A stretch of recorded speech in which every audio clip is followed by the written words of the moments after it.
Hi guys, I'm Kasha. Welcome to the channel and to our coffee times together, and welcome to part 2 of some awesome 80s comedy horror movies. Now some of these, like I mentioned in my other previous video that you can find up there, some of these are maybe not the best perfect ones. Some of them might be really silly, but we all need a good laugh right now. We all need some silly horror, and I hope that these movies help you, or that you find something that you can watch while you're staying home, while you're being responsible and keeping social distances. So in this video I'm going to be taking off where we left. So we're gonna start from 1986 to the end of the 90s, and buckle up because we have 15 more titles to check. It's coffee time. Let's kickstart this list with one of the movies that I first watched that were kind of horror mixed with comedy, and that is Little Shop of Horrors. And this is loosely based on the movie from the 60s, and we're following a geeky owner of a flower shop that it's not doing really well, and he ends up buying a flower from a Chinese street vendor, and one day he realizes that this plant, this Venus flytrap, actually talks. Next we have Night of the Creeps, and I like this one because it makes a lot of different cool stuff like aliens and fraternities and teenagers and horror. Love that. It's super stereotypical when it comes to that, but this one was a lot of fun. So we are following two freshmen that want to join a fraternity because they think if they do that they're gonna get really sexy chicks, and while they're doing their initiation process they have to go to the medical part of the college, and they find there a frozen body of somebody that swallowed a slug that was sent by the aliens in the 50s, and then all hell breaks loose. Yeah, like, I know this sounds kind of silly, I know, but it is definitely fun for a watch. Next we have another science fiction horror comedy, and that is Critters. I absolutely love this one, even though it was really blamed when it came out for being just a ripoff of Gremlins, but I absolutely love it. And we have here a species of aliens that are kind of small, furry, cute little balls, and they were in an asteroid. They were prisoners in an asteroid, and they escaped. They hijacked this ship and they land obviously on a farm. Everything supernatural lands on farms in movies, and they start to attack the villagers. This was so much fun, like, excuse me, but Critters, such cool thing. I mean, I loved all the movies. Some are better than others, but it is definitely a really great franchise. The next one had terrible reviews, but I really love horror anthologies, and this one is inspired on classic fairy tales, so I kind of secretly enjoy this one, and that is Dead Time Stories.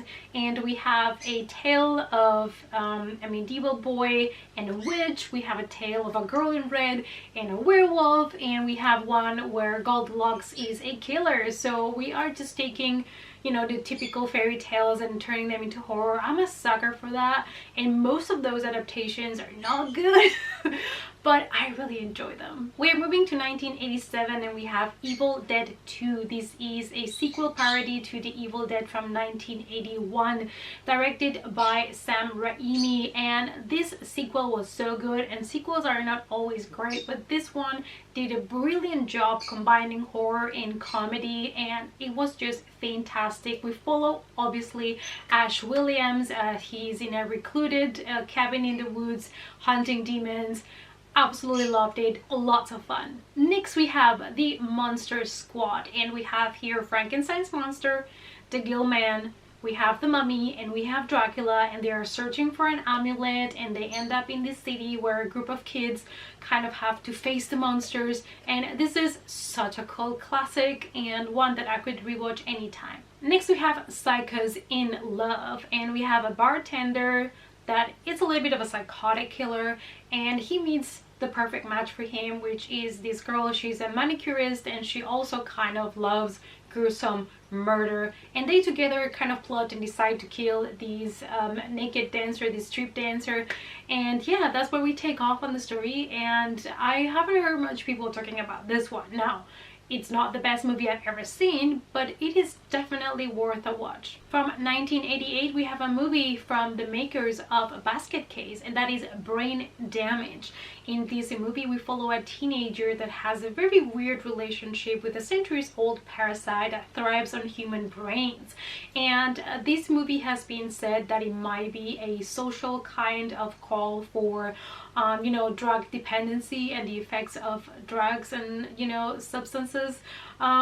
Definitely a lot of fun. I know these movies I'm mentioning here are not for everybody because some of them are really silly, and the 80s horror is a little bit more over the top than probably the more recent horror comedies, but that's what makes them so special. Another one from this year is Wax Works, and this one stars Zach Galligan that we all know and love from Gremlins, and this was partially inspired by a silent German movie from 1924, also called Wax Works. So an evil magician opens this museum of wax figures inspired by monsters and murderers, and he invites a group of college students that, you know, they don't know what they're getting themselves into, like typical thing for horror stories. And when they get to the museum, they realize that these figures are not what they thought. Another one from this year that I had to mention is Killer Clowns from Outer Space. This movie stars a group of teenagers that are making out. So one of the couples sees this kind of like comet falling down. They decide to go and investigate it, and they find this tent and discover that there are these weird clowns that live there, and they try to warn the authorities about these evil clowns that are killing people, but nobody wants to believe them. Now, this movie obviously is silly, but the design and the thought that went into designing not only the clowns and the costumes, their gadgets, but also the sets, the imagination, the colors, it was so fantastic and it was so creative. I don't know, I really enjoy this movie, but I'm aware it's a little bit silly. However, it is a must watch. Another one of my favorite ones is They Live by the one and only director John Carpenter, and if you watch this movie nowadays, it still feels so current. We're following the story of this guy that has you know, no job. He's just kind of this free spirit, and one day he finds these glasses, these special glasses, and when he puts them on, he can see what humanity cannot see, and that is that we are being controlled and manipulated by aliens, and we are being fed the messages of, you know, buying things, breeding, and conforming to the norm. And this was just so much fun. This is a movie that I also never get tired of watching, and there is a fight scene in the movie that goes for a long period of time, and it was hilarious.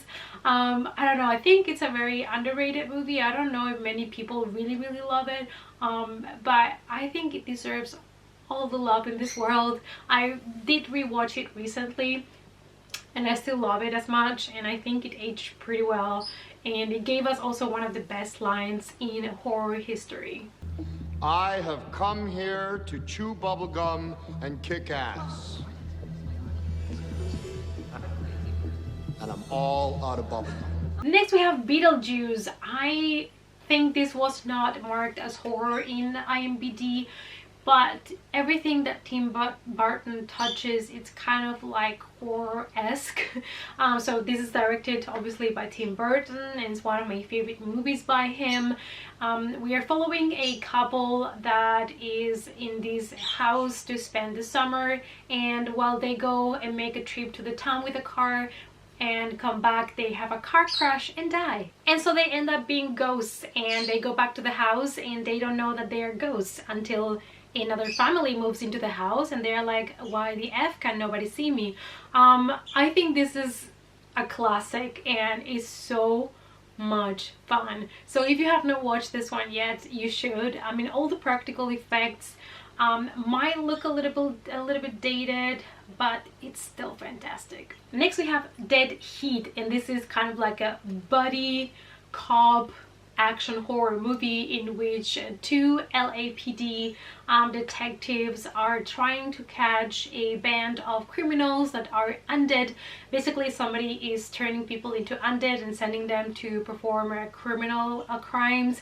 And sadly, in one of these encounters, one of the cops is killed, but they decide to use a resurrection machine to bring him back to life so that they can use him to fight back these undead criminals. From 1989, we have the Burbs. Now, this is more, I guess, like a thriller, but I wanted to mention it here because I think this movie also is a little bit one of those hidden gems that not so many people know about. And we have here Tom Hanks, Carrie Fisher, and Corey Feldman, among others.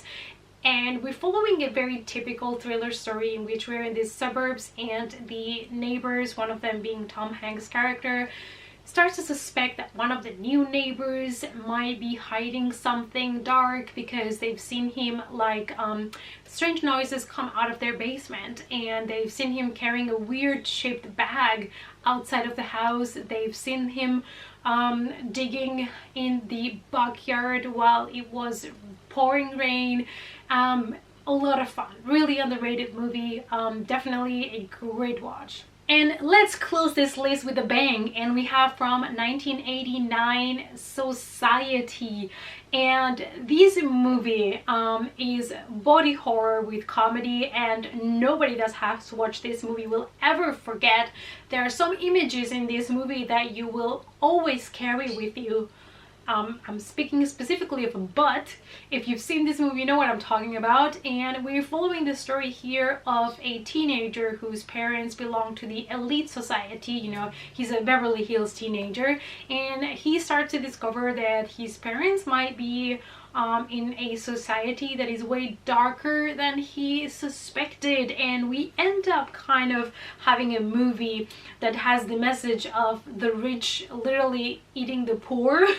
And it's fantastic. I really loved it. I thought it was hilarious. Of course, it's not perfect. It has, you know, its flaws and stuff, but it is definitely one that everybody should watch. But this is not a movie for everybody because of all the body horror, so, you know, make sure when you go into it that you're ready for it. And the effects pretty much have aged pretty well. I think if you watch it nowadays, you will really still enjoy all the practical effects. Alright, you guys, we have finally made it to the end of the list of all of the 80s horror comedies that I wanted to mention. I know there are so many more. It's so hard to choose, but that's why I ended up at the end with a list of 30. So this was the last 15 that I wanted to talk to you about. Please let me know down below which other ones would you add to the list, so maybe I can find some that I have not watched yet. Let's talk about it in the comments. Please give the video a big thumbs up for support if you enjoyed it, and remember that you can follow me also in other social media and also in Letterboxd to see what I'm watching and what I'm reviewing. The links to everything is in the description box down below, and I hope to see you all in the next coffee time. Bye!